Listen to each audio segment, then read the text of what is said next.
ভাবুন তো, ৩ মহাশক্তিশালী ইউরোপীয় দেশ হঠাৎ করে ঘোষণা দিল আমরা আবার ইরানের ওপর জাতিসংঘের নিষেধাজ্ঞা ফিরিয়ে আনব। আর তারপরেই রাশিয়া জানিয়ে দিল এই সিদ্ধান্তের কোনো আইনি ভিত্তি নেই। এক কথায় বিশ্ব কূটনীতির মঞ্চে শুরু হলো নতুন নাটক। ব্রিটেন, ফ্রান্স আর জার্মানি, যাদের আমরা একসাথে চিনি E3 নামে, তারা জাতিসংঘ নিরাপত্তা পরিষদে আনুষ্ঠানিকভাবে জানিয়েছে আগামী ৩০ দিনের মধ্যে যদি ইরানের বিরুদ্ধে নিষেধাজ্ঞা বহাল না থাকে তবে তারা নিজেরাই সেই স্ন্যাপব্যাক মেকানিজম চালু করবে। অর্থাৎ একবার যেই চুক্তির কারণে ইরানের ওপর থেকে নিষেধাজ্ঞা উঠেছিল সেটি ভেঙে আবার শাস্তির বেড়াজালে ফেলতে চাইছে ইউরোপ।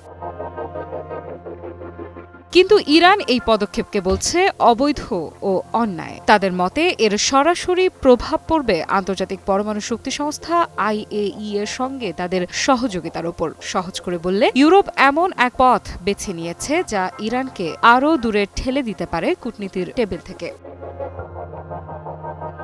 এই প্রেক্ষাপটেই নিউ ইয়র্কে সাংবাদিকদের সামনে রাশিয়ার প্রথম ডেপুটি স্থায়ী প্রতিনিধি দিমিত্রি পলিয়ানস্কি ঘোষণা করলেন, ইউরোপীয় দেশগুলোর এই সিদ্ধান্তের কোনো আইনি প্রভাব নেই। এটা শুধুমাত্র পরিস্থিতি উত্তপ্ত করার কৌশল। তার ভাষায় E3 এর পদক্ষেপ কোনো প্রক্রিয়াগত বা আইনি পরিণতি আনবে না। কিন্তু এখানেই শেষ নয়। আগের দিনই পলিয়ানস্কি জানিয়েছিলেন রাশিয়া চাইছে জাতিসংঘের নিরাপত্তা পরিষদের 2231 নম্বর রেজুলেশন, যেটা ইরান পারমাণবিক চুক্তির ভিত্তি, সেটার মেয়াদ আরও 6 মাস বাড়ানো হোক এপ্রিল 2026 পর্যন্ত। রাশিয়ার মতে এতে অন্তত কিছুটা সময় পাওয়া যাবে নতুন সমঝোতা ও কূটনৈতিক সমাধানের জন্য।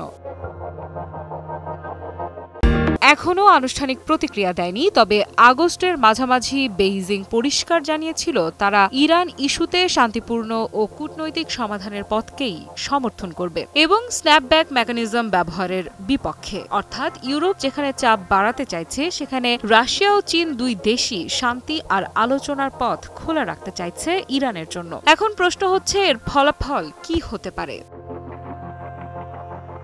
প্রথমত, ইরান যদি দেখে যে ইউরোপ একতরফাভাবে শাস্তি চাপাচ্ছে, তাহলে তারা হয়তো IAEA এর সঙ্গে সহযোগিতা কমিয়ে দেবে, এমনকি পারমাণবিক কর্মসূচিতে আরও দ্রুত এগিয়ে যেতে পারে। দ্বিতীয়ত, রাশিয়া ও চীন প্রকাশ্যে ইরানের পাশে দাঁড়ালে পশ্চিমা দেশগুলোর সঙ্গে তাদের সংঘাত আরও তীব্র হতে পারে। আর তৃতীয়ত, এই পরিস্থিতি সরাসরি প্রভাব ফেলবে মধ্যপ্রাচ্যের অস্থিতিশীল ভূ রাজনীতির ওপর।